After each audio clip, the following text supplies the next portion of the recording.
Nos acompaña entonces seguidamente Vicente Unanue desde Chile. Él es médico veterinario de profesión y subgerente de marketing de la empresa Anasac Control. Él nos va a compartir hoy día la presentación Moscas, grupos incluidos y su control. Esta presentación es auspiciada por la empresa Hortus y Anasac. Bienvenido, Vicente, un gusto tenerte en el Perú Plagas 2021. Hola, buenas tardes. Bueno, muchas gracias por esta invitación al Perú Plaga del 2021, junto con agradecer la organización y el trabajo que han hecho. Quisiera desearle a todos la mayor de la bienestar y de salud, ¿no es cierto?, en estos momentos de pandemia, ¿no es cierto? Y espero que tanto ustedes como sus familias, la gente con la que trabajamos, se encuentren bien y desearle lo mejor nomás en estos tiempos más complicados. Pero bueno, vamos a salir adelante como lo hemos hecho muchas veces más. Yo quisiera hablarle un poquito sobre una de las plagas que es bastante común en distintas partes del mundo y que por ser tan común muchas veces es de difícil control, ¿no es cierto? O a veces incluso es difícil de conocer. No me quisiera extender mucho en esta introducción y quisiera entrar de lleno ya a lo que es la presentación propiamente de lo que son el control de larvas y de moscas adultas, ¿no es cierto?, en diferentes industrias.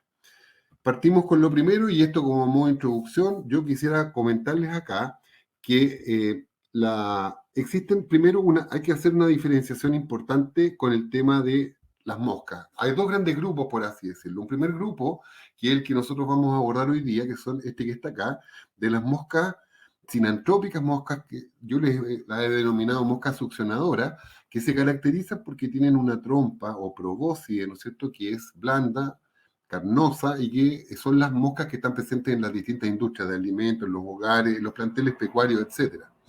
Y separarlas un poco de otras moscas que son de moscas de importancia veterinaria, que son moscas que más bien afectan al ganado, ¿no es cierto?, en distintas partes, y que se denominan moscas picadoras, ¿no es cierto? Y la diferencia entre una y otra son fundamentalmente que estas moscas se alimentan de la sangre del ganado, de los animales, y por eso tienen un estilete, una trompa, ¿no es cierto?, que no es carnosa, que es una aguja, ¿no es cierto?, con la que perforan y con la que se alimentan de sangre.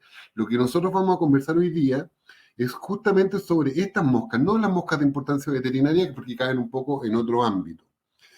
En términos generales, como para partir con las moscas sinantrópicas, ¿no es cierto?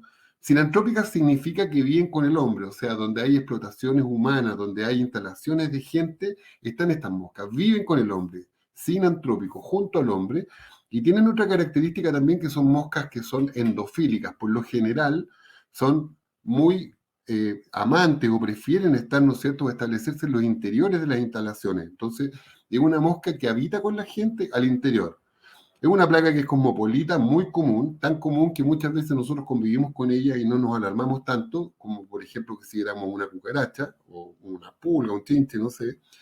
En Chile, les comento por el caso nuestro, Chile es un país especial, ¿no es cierto? Está separado por una cordillera, hay un desierto en el norte, en el sur hay hielo, hay mar por el oeste, y por lo tanto es un país relativamente sano. En Chile es una de las plagas más importantes y nuestro país es el foco de atención. Sobre el 60% de la venta de productos químicos que se hace para el control de mosca en particular, y pese a que es tan común, es una plaga que yo les diría que muchos de los colegas que trabajan en la industria de control de plagas no reconocen del todo bien. Yo voy a tratar de contarles un poquito hoy día cómo puede identificar algunas especies y las medidas de control que se pueden tomar según la especie que corresponda. Como como es sabido, ¿no es cierto?, las plagas generalmente se controlan por dos grandes razones, o porque producen daños económicos o porque son vectores o transmisores de distintas enfermedades. En el caso de las moscas, predomina la característica de ser vector, ¿no es cierto?, siendo transportadora, un vector mecánico, que es capaz de transportar distintos tipos de bacterias, de vermes, de gusanos, de protozoos, ¿no es cierto?, de virus, de un lugar a otro, y eso lo hacen fundamentalmente con las vellosidades del cuerpo, en las patas, ¿no es cierto?, con la misma probóscide donde se alimentan, se posan en una feca, ¿no es cierto?, y se posan posteriormente en un alimento, por ejemplo, y de esa forma vectan en forma mecánica un microorganismo de un lugar a otro y son responsables de enfermedades que no son mortales, pero que son muchas veces muy recurrentes. Las moscas tienen un hábito, como se ve en este dibujito acá, ¿no es cierto?, que regurgitan su saliva, ¿no es cierto?, al momento de comer y a la vez defecan. Entonces, eso es una característica importante como transmisor de distintas enfermedades. Si nosotros lo revisamos y si pudiéramos hacer una especie de frotis, ¿no es cierto?, del exoesqueleto, del aparato digestivo de las moscas, ¿no es cierto?, las bacterias que son principalmente detectadas son las Escherichia coli, y se guía un poco por Klebsiella, pero fundamentalmente son complejos bacterianos enteropatógenos, ¿no es cierto? Claro, y eso obedece justamente a que se posan en las deposiciones y se posan en basuras, ¿no es cierto? Y como les digo, transportan en su cuerpo microorganismos de un lugar a otro. Acá, por ejemplo, hay un ejemplo, un basural, ¿no es cierto? Una mosca que se posa aquí, vuela y se posa también sobre un alimento, hace su operación alimenticia, digamos, de secretar saliva, de excretar, ¿no es cierto? Y después una persona se alimenta de eso e ingiere el microorganismo y se transforma en forma mecánica, se transporta el microorganismo, ¿ya? En el caso de las moscas sinantrópicas, las moscas succionadoras, ¿no es cierto?, también tienen importancia sanitaria en el ganado, ¿no es cierto?, que tiene una consecuencia económica. Por ejemplo, las moscas son capaces de transportar distintas bacterias como la Moraxella bovis, ¿no es cierto?, que es la que produce la queratoconjuntivitis en el ganado, o también el de posarse de una ubre a otra, en el caso de las vacas lecheras, ¿no es cierto?, y producir las mastitis ambientales. Además de eso, son capaces de generar grandes disturbios y molestias en los animales, generando en el fondo menores conversiones de alimento en carne, alimento en leche o en postura de huevos, por ejemplo, y por lo tanto, además de la transmisión de enfermedades que implican un gasto económico en tratamiento y en cosas como esa, en consultas con el veterinario, significa también una menor conversión y por lo tanto una ineficiencia productiva. Entonces, ahí va el aspecto económico de lo que es una plaga de mosca. Entonces, estamos claros de que es un vector de enfermedades que producen fundamentalmente cuadros digestivos y que producen a su vez algún gasto económico por licencias, por menores producciones, etc. En general, las moscas pertenecen al orden de los dípteros, como todos saben, ¿no es cierto? Se caracteriza porque tienen un par de alas membranosas, transparentes, delgaditas, pero además tienen bajo el nacimiento del ala verdadera, por así, unas alas atróficas que se conocen como alterios o balancines, que son unas alas chiquititas, un poquito más gruesas, de distintas formas y distinto color, se usan taxonómicamente para clasificar la especie de mosca, ¿no es cierto? Y que tienen por función estos alterios el direccionar el vuelo de una mosca. Después, cuando entremos un poquito más en la presentación, nos vamos a dar cuenta que hay moscas que tienen distintos tipos de vuelo y que una forma de diagnosticarla cuando uno está en terreno, si es que uno no es un entomólogo, ¿no es cierto? Y eso está dado fundamentalmente o en parte por la presencia de estos alterios que son los que direccionan el vuelo de la mosca. En términos generales, las moscas se alimentan de azúcares, fundamentalmente vitaminas, ¿no es cierto? Un poco menos de grasa, y se caracterizan porque se alimentan de líquidos, fundamentalmente líquidos. O sea, si esta mosca, por ejemplo, se para sobre una fruta, un durazno, por ejemplo, estira su trompa, esta probóscide que está acá, y succiona los azúcares y el alimento que están en esta fruta, por ejemplo. Pero si por el contrario se posara sobre un pan duro, por ejemplo, lo que hace la mosca es que secreta saliva, regurgita saliva sobre este pan, lo licúa, hace una especie de caldo y sobre eso lo succiona. Para eso es esta trompa o esta probóscide carnosa, blanda, ¿no es cierto?, que tiene este canal alimenticio en su interior, formado por distintas partes anatómicas que no vale la pena entrar a detallar. La cabeza de la mosca, sobre un tercio de la cabeza de la mosca, son glándulas salivales, ¿no es cierto?, que participan entonces en la elaboración de esta saliva, de esta secreción, que no solamente es saliva, contiene algunas enzimas degradatorias, ¿no es cierto?, y hace que la mosca succione el alimento una vez licuado.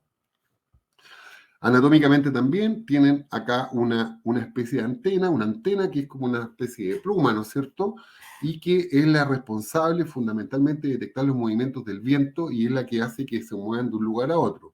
En la base de esta antena uno puede encontrar algunas fosetas, que son una especie de orificios chiquititos, ¿no es cierto?, que tienen la función olfatoria, son capaces de detectar olores con eso, es como la nariz, por así decirlo. Y tiene una capacidad olfatoria que se ha medido más o menos entre 20 y 25 metros de distancia entre el origen del olor, ¿no es cierto?, y la capacidad olfativa.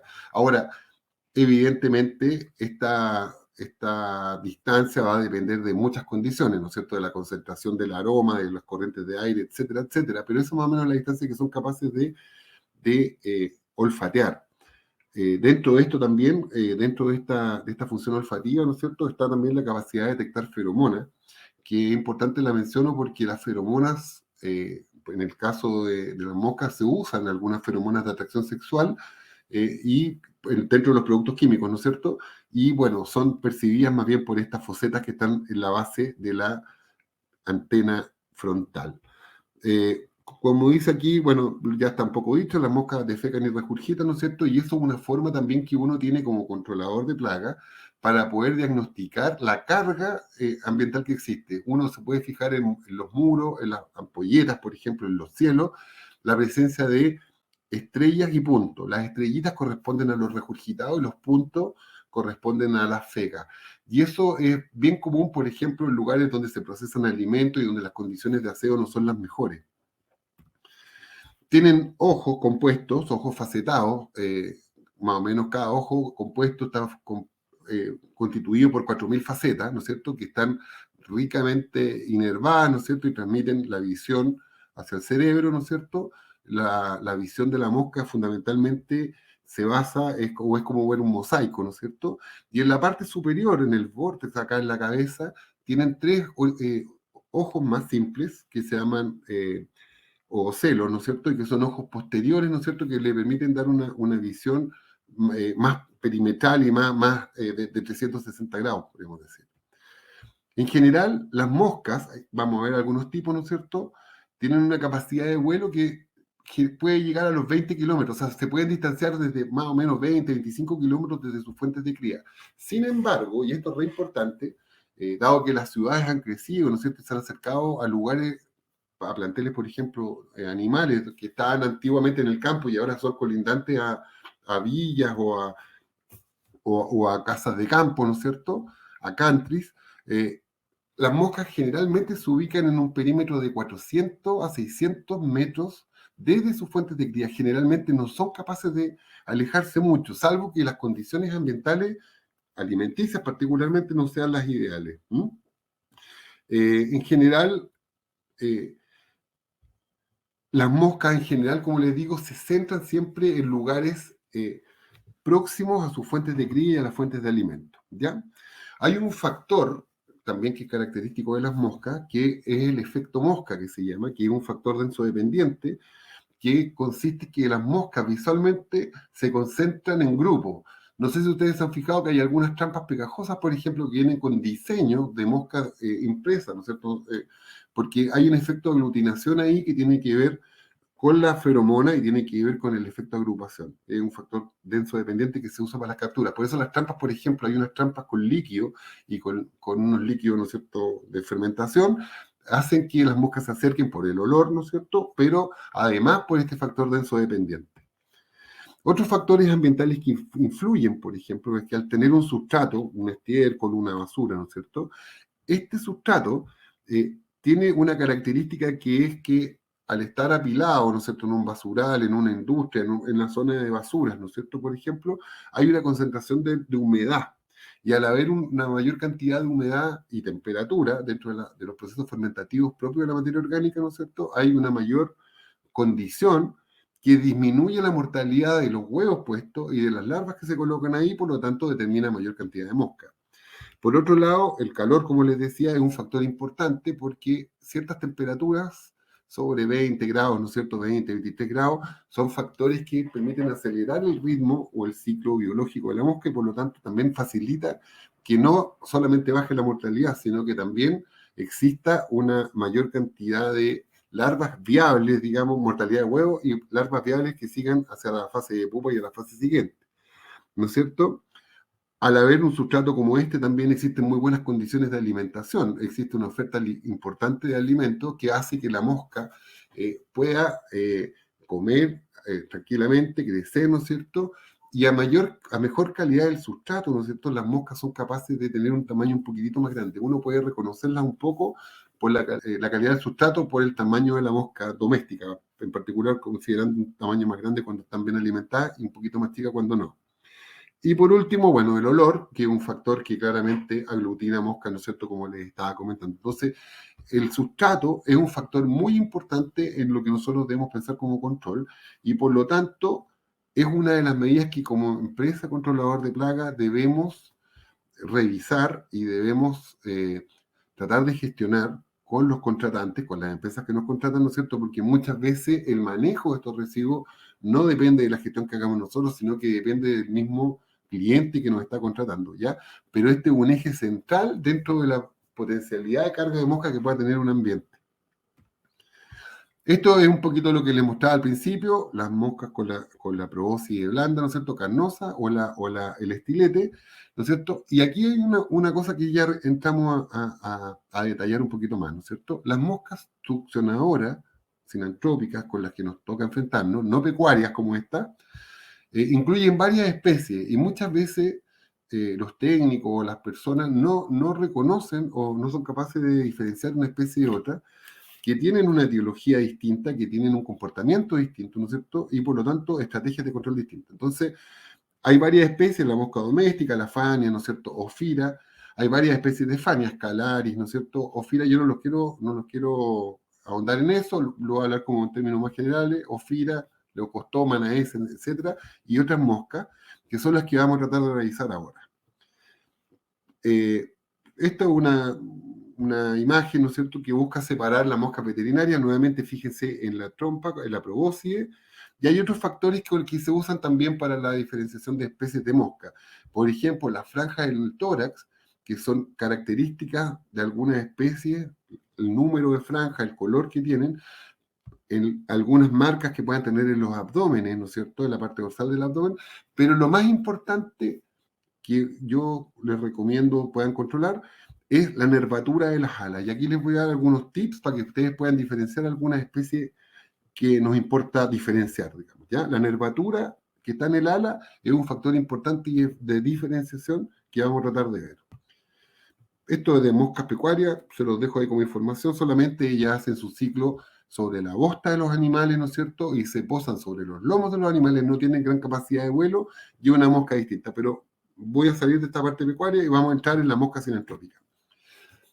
Como controladores de plagas, lo primero que uno tiene que hacer es poder diferenciar las especies de mosca, y esto es clave para el control.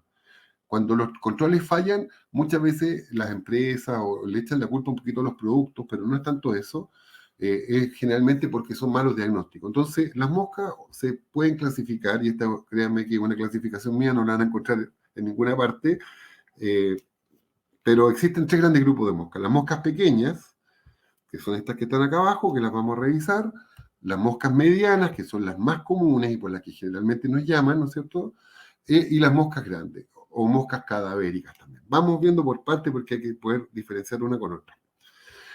Voy a partir con las moscas pequeñas. Existen tres especies que son las más importantes. Una que está acá, que es la mosca psicodida, que es una mosca que, si ustedes se fijan, parece como una polillita con el ala que tiene un reborde velloso, ¿no es cierto?, con antenas también medias vellosas, y que es una mosca pequeña de poca capacidad de vuelo, que se genera al interior de las instalaciones, siempre asociada a problemas de mantenimiento, de drenajes y de cámaras de desagüe.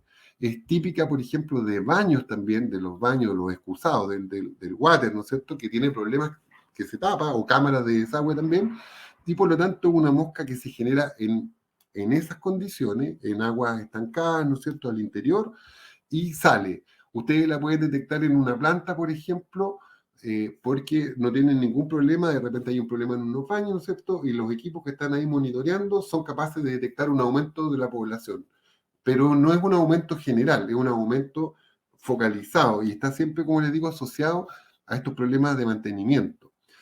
Esto se controla claramente con una insecticida para matar a estas moscas adultas, pero la principal recomendación de control es trabajar con el área de mantenimiento de la planta, por ejemplo, de manera de, con un plomero, con un gaffiter, como se dice acá en Chile, de manera de poder resolver los problemas de eliminación de de esta materia orgánica, de este mal funcionamiento de los sanitarios. La que está acá abajo es la mosca pantanera o mosca jorobada, ¿no es cierto? Las moscas fóridas, que también se generan por problemas de mantención y también están asociadas a los mismos casos. O sea, son moscas pequeñitas, de poca capacidad de vuelo, de generación explosiva, de ciclos más cortos o más lentos, según aparece acá, digamos, y que tienen que ver con mantenimiento. Uno va a eliminar las moscas adultas que andan circulando, perfecto, con un insecticida, con una aspersión, un proceso simple, pero la recomendación está en los mantenimientos. Estas dos moscas se generan en lugares como este, para que se hagan una idea, ¿no es cierto? En drenaje como esto, en esta materia orgánica que está acá. Esto se puede resolver, ¿no es cierto?, con agua a presión, con un detergente que se enjuague, que se limpie, ¿no es cierto?, o esto de acá, y con lo que se quita el sustrato suficiente para que haya larvas y por lo tanto la población se reduce rápidamente. Usted mata lo que está volando, lo que está como adulto, ¿no es cierto?, con un insecticida, y esto es, como le digo, un tratamiento mucho más simple que entrar a usar la herbicida o cuestiones más complejas. La que está acá es la mosca, la drosófila, la mosquita de la fruta, la mosca del vinagre más bien, ¿no es cierto? Que es una mosca pequeñita que está asociada siempre a ambientes donde existe azúcares o fruta, ¿no es cierto? Que se fermentan, que escurren y que se fermentan y se transforman en ácido acético en vinagre y que son el sustrato para la generación de larvas, de la postura de huevos, larvas, ¿no es cierto? Y esta mosca que tampoco tiene una gran capacidad de vuelo, y que nuevamente tiene que ver con medidas de manejo ambiental, de aseo más bien, ¿ah? Más que nada. ¿Ya? Entonces, estas son moscas que uno tiene que poder diferenciar y como les digo, son moscas siempre generalmente internas, muy comunes está, por ejemplo, en los supermercados, ¿no es cierto?, o en lugares, en los packing de fruta, y que se controlan con manejo fundamentalmente, que generalmente cae en manos de los contratantes, no tanto de la empresa de control de plagas, de la empresa de aseo. Después tenemos las moscas cadavéricas, hay varias especies de distintos colores, son estas típicas moscas tornasoladas, azules, verdes, grisáceas, ¿no es cierto? Distintas especies, calífora, lucila, ¿no es cierto? Fenicia, sarcófaga, etcétera. No vale la pena diferenciarlas. Lo importante de esto es saber que estas moscas son generadas en ambientes donde existe carne en descomposición. Son típicas, por ejemplo, de matadero, en donde existen pozos cadavéricos en planteles pecuarios, ¿no es cierto? O bien también donde había una derratización, por ejemplo, ratas muertas en los cielos de una instalación, ¿no es cierto?, que sirven como fuente base. También se controlan con una adulticida y lo importante acá es tratar de encontrar la fuente de cárnica, ¿no es cierto?, que a veces no es tan fácil, y poder removerla. Con eso uno debería tender a bajar las poblaciones rápido.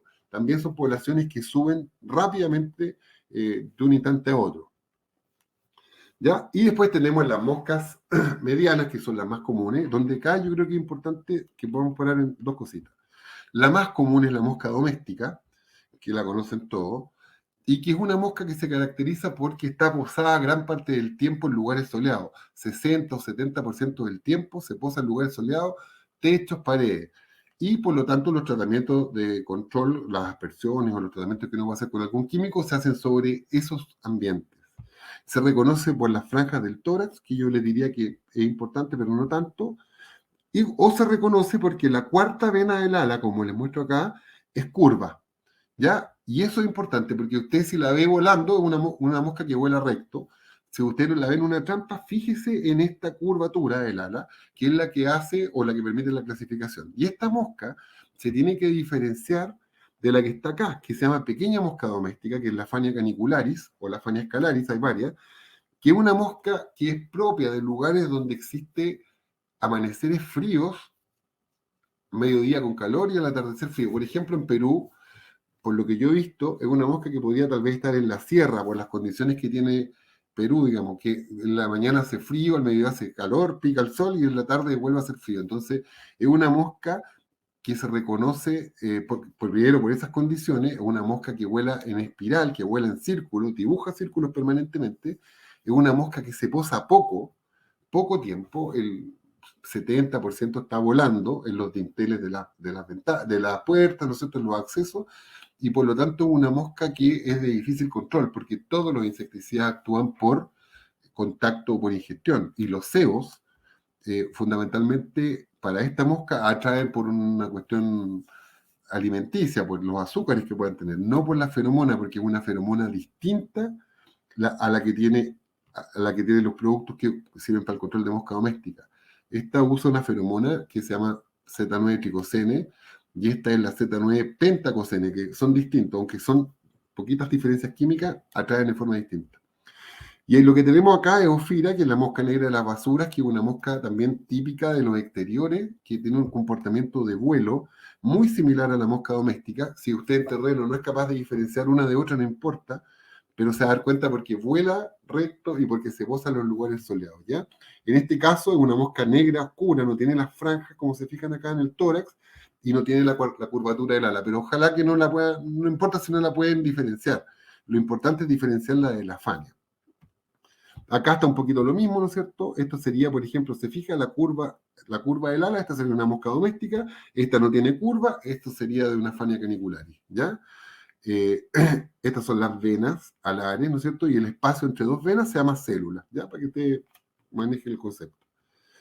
Si usted se toca con larva, ¿no es cierto? La larva de la mosca se caracteriza porque tiene 13 segmentos, es ciega, la punta está acá, son 13 segmentos, el primero y el segundo están unidos, ¿no es cierto?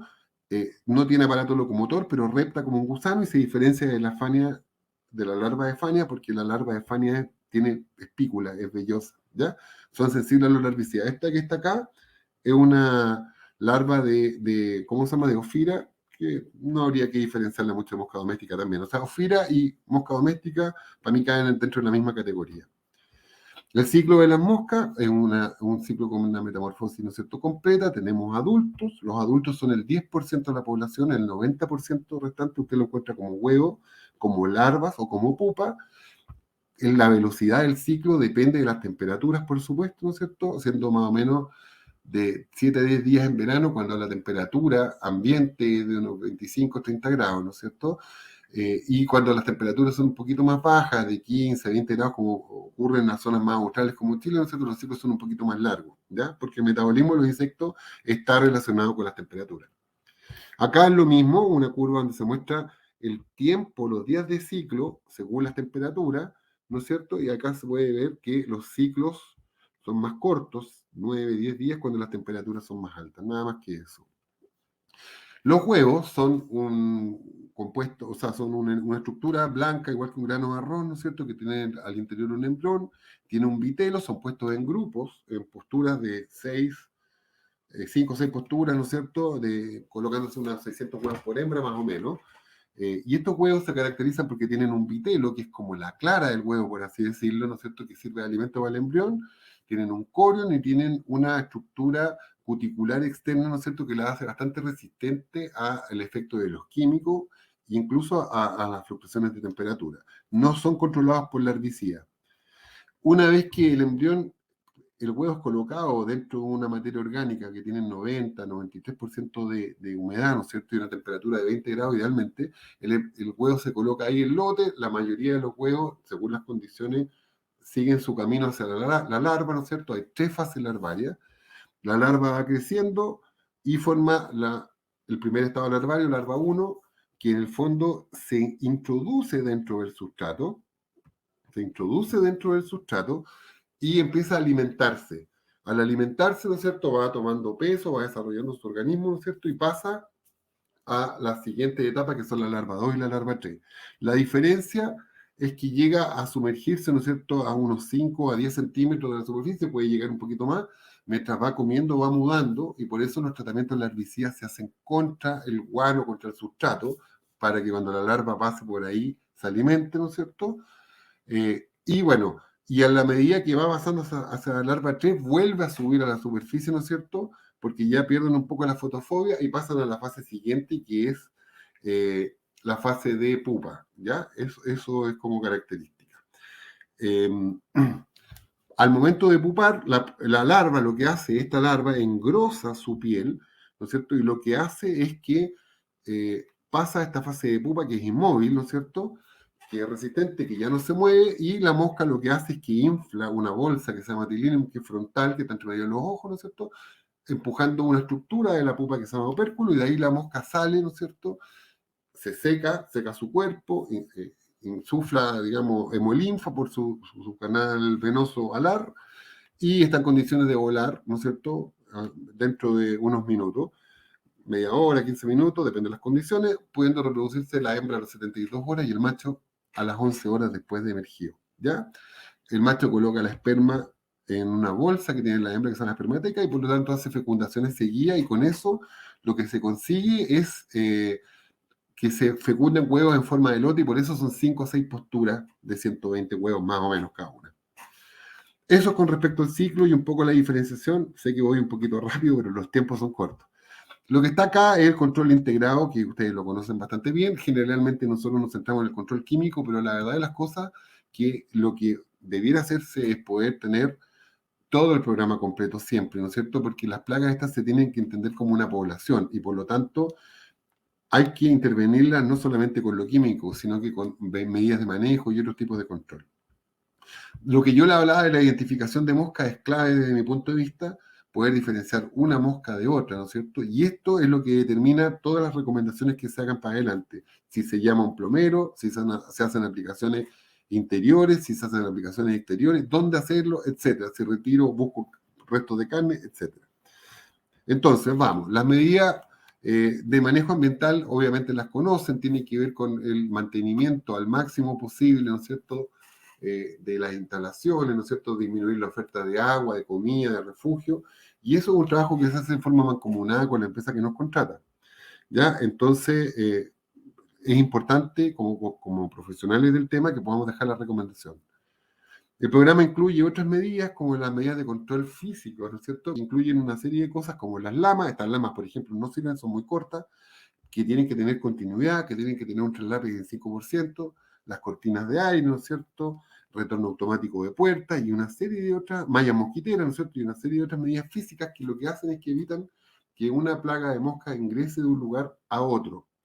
¿Ya? Trampas pegajosas que se usan también, ¿no es cierto?, en distintas partes, cuadriculadas. Esas son las trampas con estos líquidos que yo digo que atraen a las moscas, donde se produce este efecto denso dependiente, etcétera. Equipos de luz ultravioleta que se colocan a una altura idealmente de 1,80 m, ¿no es cierto? Que el tubo, por lo general, tiene una vida útil de 9 a 10 meses y posterior a eso hay que cambiarlo, ¿no es cierto? Que cada tubo de 15 watts, por ejemplo, tiene en promedio un rango de captura de 50 metros y que, bueno, va a depender, ¿no es cierto? Porque, por ejemplo, aquí hay competencia con la luz ambiental y por lo tanto el efecto de atracción podría bajar, pero consideraciones que uno tiene que tener. Las mallas mosquiteras, que ya se lo hablé, ojalá que pueden ser plásticas o metálicas, lo importante es que estén con continuidad. Hay algunas medidas que son los 14 mesh, que son los hilos por pulgada, ¿no es cierto?, que se recomiendan, porque hay mucha gente que usa una malla que se llama Marrayachel, que tiene unos orificios que podría pasar un elefante por ahí, digamos. Entonces, tiene que ser malla de este tipo de 14 mesh, de 14 mesh. Con relación al ciclo biológico, no les voy a comentar mucho, existen algunos depredadores, ¿no es cierto?, que se usan fundamentalmente, yo les diría, en algunos planteles, pero no son tan masivos, solamente para que los conozcan. Hay algunos ácaros, hay alguna avispita, ¿no es cierto?, que es la espalangia, que coloca sus huevos en la pupa de mosca, ¿no es cierto?, algunos, el carcino, ¿no es cierto?, que es un depredador de huevos de mosca, y que están generalmente en los sustratos, en los guanos, por ejemplo. Entonces, por ejemplo, es conveniente usar algunos tipos de larvicidas que no son transversales, sino que son más bien específicos, como por ejemplo podría ser el piriproxifen, que es un ingrediente activo que es más selectivo, no es masivo para todo. ¿Sí? A diferencia, por ejemplo, de un inhibidor de quitina, que golpea esto duramente. ¿Ya? Control químico, voy bien apurado porque los tiempos son cortitos. Bueno, para el control químico lo que se usa son plaguicidas, claramente, ¿no es cierto? Acá hay una definición de la OMS. En términos generales, y esto me importa que lo puedan visualizar, un esquema de control químico genérico de mosca considera 2 o 3 grandes grupos, digamos. O sea, estos son los adulticidas líquidos y los cegos, que son para matar los adultos, que son esto que está acá, que es el 10% de la población, y los larvicidas, que son los que abordan el control de las larvas, que son fases que son mucho más masivas. En términos generales, y sin hablar de ingredientes activos ni de nada, en general los herbicidas, los adulticidas, perdón, requieren el uso de productos como emulsiones concentradas o suspensiones concentradas, dependiendo de lo que yo esté buscando y dónde yo esté. Las emulsiones concentradas, acuérdense, tienen solventes derivados del petróleo, son de efecto rápido volteo, con algún olor. Las suspensiones son en base a agua, son un poquito más lentas, un poquito más residuales.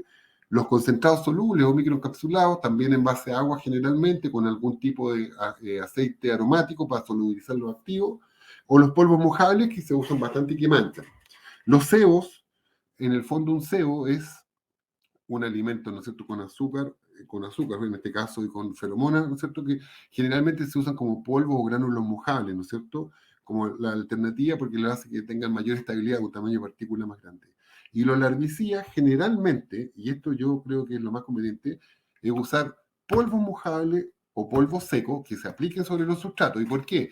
Porque estas formulaciones se caracterizan porque tienen un tamaño de partícula más grande y por lo tanto son más estables a las condiciones agresivas que tiene un sustrato, como una guano, ¿no es cierto?, un basural, ¿ya? Algunas características que ustedes conocen de los insecticidas en general es que tienen su efecto residual, que depende de varias cosas, las que están acá, las podemos conversar cuando sea el momento de las preguntas, y algunas otras características como el efecto expulsivo, el efecto volteo, un efecto repelente. ¿Ya? Esto lo podemos revisar cuando veamos el tema de las preguntas. Un cebo, como yo les decía, tiene un ingrediente activo, tiene una feromona y alimento, ¿no es cierto? Y los excipientes. En general, para que ustedes sepan, la feromona, la Z9-tricosene, tiene una vida útil más o menos de unos 15 días desde que se aplica. Cuando uno aplica un cebo con feromona, la feromona funciona por 15 días y atrae específicamente a mosca doméstica, porque esa es es la feromona de esa especie, ¿ya? Posterior a esos 15 días, la feromona decae rápido y lo que ocurre es que empiezan a actuar o complementan o siguen el trabajo de atracción los azúcares que están presentes en ese cebo, ¿ya? Entonces, por eso en algún momento se recomienda humedecerlo un poco para tratar de reactivar el rezago de feromona que queda, pero en general, más que por la feromona, es para reactivar o para que el azúcar esté más disponible, más líquida, como las moscas se alimentan más líquidamente, ¿no es cierto?, para que continúe con el trabajo por 15 o 20 días más como cebo, ¿ya? Eh, por lo tanto, el efecto inicial de un cebo, por ejemplo, cuando uno lo usa como pintura, es bastante bueno, pero decae después de eso, ¿ya? Eso es como tal.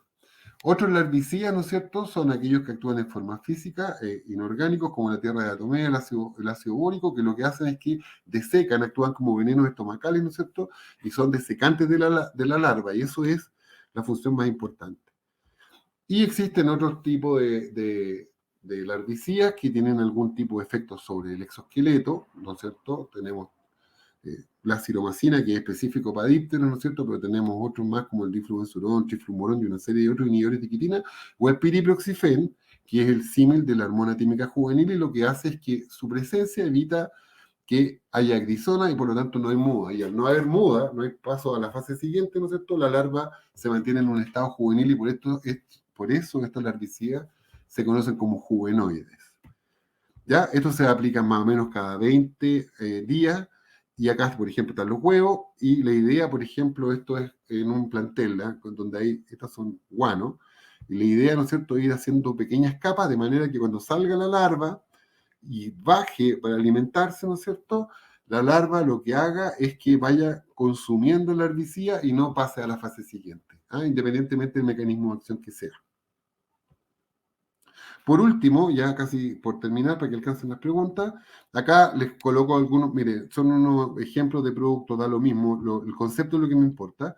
Un buen programa de control para moscas pequeñas considera el uso de una emulsión concentrada o una suspensión concentrada, dependiendo del ambiente donde yo esté, ¿no es cierto?, aplicado por aspersión contra las paredes para matar estas mosquitas adultas que están dando vuelta.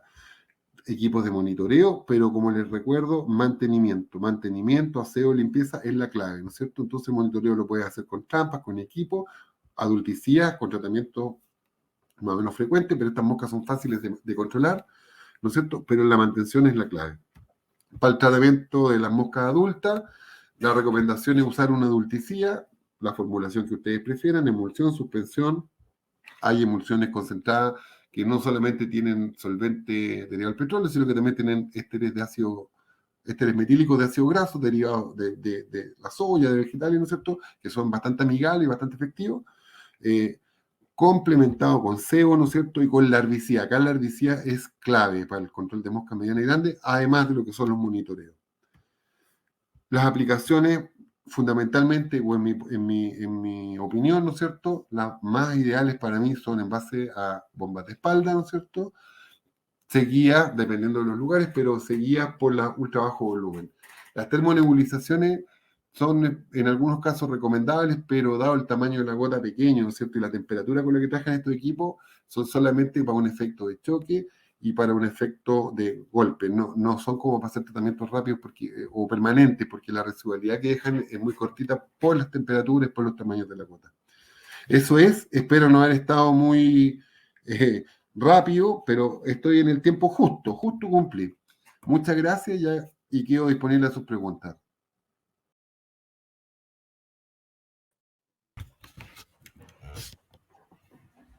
Vicente, buenas tardes. Gracias a ti más bien por tu presentación. Muchas Interesante, gracias. como siempre, el punto de vista de conocer un poco más de algunas características y el comportamiento, en este caso, de las moscas. Y por ahí la siguiente reflexión o manera de pregunta también.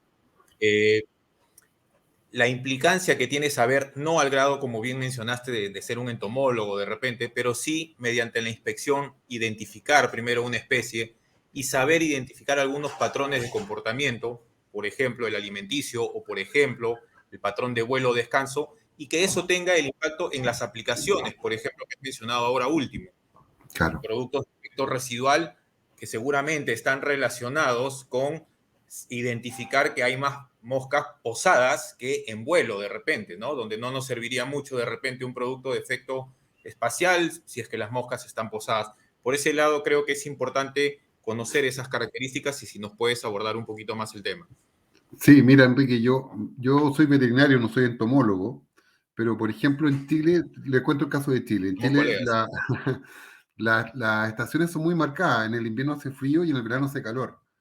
Y muchas veces la transición en la primavera, tú te encuentras con muchas poblaciones de Fania, por ejemplo, y donde muchas veces los aplicadores van y hacen los controles y los tratamientos tienden a fallar.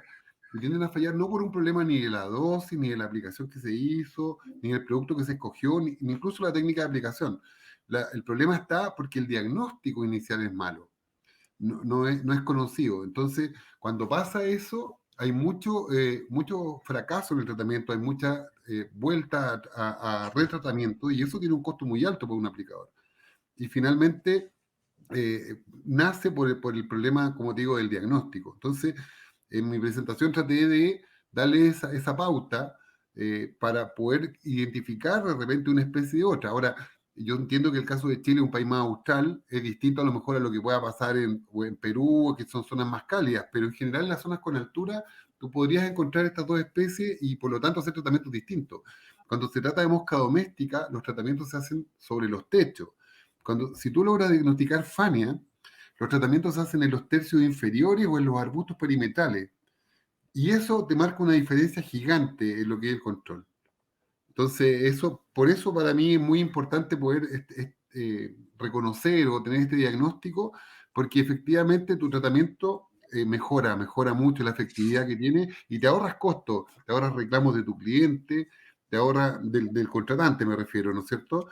Y logras conseguir el efecto que buscas, digamos, de mayor control. Entonces, para mí es clave poder identificar eso y separarlo de las moscas pecuarias o de reconocer la especie en general. Claro que sí, claro que sí. Sí. Una consulta que nos hacen también. Para moscas jorobadas, además de la limpieza, ¿aplicar Sí, vapor en los desagües es una también, recomendación? también. Cualquier cosa que tú uses como para reducir el sustrato que está, la Mosca. materia orgánica que Ah, está perdón, ahí, pensé que se había pausado. no, te digo, y cualquier cosa que tú hagas como para reducir la fuente de materia orgánica es válida. ¿Ah? Mira, se puede usar agua a presión, se puede usar vapor. Acá en Chile también algunas empresas usan bacterias, que son bacterias no patógenas, que son en general formas esporuladas de bacterias ruminales, por ejemplo, de vacuno, que cuando tú las siembras en el drenaje, se pasan de la forma esporulada a una forma vegetativa, y lo que hacen ahí es que empiezan a alimentarse, o sea, pasan a la forma vegetativa y empiezan a producir enzimas que degradan esta materia orgánica y tú limpias esta estructura. y por lo tanto no hay un sustrato suficiente como para que haya mosca jorobada, por ejemplo, que es súper común, es muy común. Claro que sí. Vicente, una Ujú. última consulta, más Sí, un poco de dato técnico, me parece. Respecto a las cortinas de aire, nos solicitan saber cuál es la inclinación recomendada, cuál es la velocidad que éstas deben tener. sí. Mira, lo que yo he visto, lo que yo he leído, es que en general se usan cortinas de aire que tengan un flujo de entre 4 y 6 metros lineales de velocidad. 4 o 6 metros lineales por segundo de velocidad. Y la pendiente que debería tener esto debería ser más o menos un 5%. No puede caer recto, tiene que caer en forma un poco vertical porque eso hace que expulse esta cortina a la mosca o a otros insectos, digamos. Eso debería ser más la tendencia. Vicente, disculpa, hubo una pequeña Ah, latencia de señal. No sé si podríamos repetir esto último, por favor, para no dejar sí, sin claro, responder a la... claro. Mira, lo que yo he visto, lo que yo he leído es que los flujos son entre 4 a 6 metros lineales por segundo. ¿Ya? Esa es la velocidad. No sé si se entiende, Enrique, bien. Y la Sí, sí, sí, pendiente, o sea, el ángulo debe tener un 5% de ángulo. No debe ser recto, debe ser con un 5% inclin- por ciento de ángulo hacia afuera. correcto. La inclinación Ujú. hacia el exterior. Hacia el Así es. exterior. Vicente, agradecidos nuevamente por tu participación, No, por como favor. siempre, un aporte importante al evento y Muchas gracias. esperamos pronto tenerte presencialmente también en los próximos eventos. Sí, La verdad, las gracias y un fuerte Enrique, abrazo a la yo distancia. le agradezco mucho la organización, usted, y bueno, y espero que todos estén bien y que pase esta pandemia y que nos podamos juntar como tiene que ser. ¿Mm? Seguramente pronto será así. Un abrazo, Muy bien. Vicente, y las gracias Muchas otra vez. gracias. Gracias, nos vemos.